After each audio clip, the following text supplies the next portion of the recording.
কুমারে তাহার পরাইত এক মৌলভী দিল্লীর, উচ্ছ্বাস ভরে শিক্ষক তবে দাঁড়াইয়া সগৌরবে, কুন্নিশ করি বাদশার তরে কহেন উচ্চরবে, আজ হতে চির উন্নত হল শিক্ষাগুরুর শির, সত্যই তুমি মহান উদার বাদশাহ আলমগীর। বলছি শিক্ষাগুরুর মর্যাদা কবিতার কবি কবি কাজী কাদের নেওয়াজের কথা।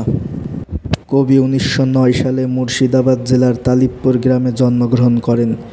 1947 সালে দেশ বিভাগের পর তিনি ঢাকায় চলে আসেন। 1948 সালে মাগুরা জেলার শ্রীপুর উপজেলার মজদিয়া গ্রামের প্রখ্যাত হিন্দু জমিদার বাবু উপেন্দ্রনাথ জোয়ারদার ওরফে নগেন জোয়ারদার এর সঙ্গে বিনিময় সূত্রে এই বাড়িটি কবি প্রাপ্ত হন।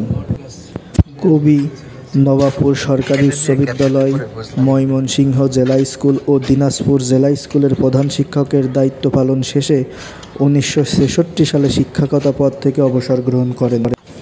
কবি 1966 সাল থেকে 1974 সাল পর্যন্ত মাগুরা জেলার শ্রীপুর উপজেলার মহেশচন্দ্র পাইলট মাধ্যমিক বিদ্যালয়ের প্রধান শিক্ষকের দায়িত্বও পালন করেন। দীর্ঘদিন অবহেলা আর অযত্নের কারণে কবির বাড়িটি অনেকাংশই ভেঙে গিয়েছে। এটি কবির বাড়ির পিছনের অংশ।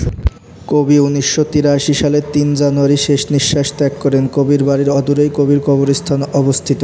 এই কবরটি কবি কাজী কাদের নেওয়াজের কবর। নিঃসন্তান এ কবির স্ত্রীর নাম নাসিরা বিবি। এটি কবির স্ত্রীর কবর।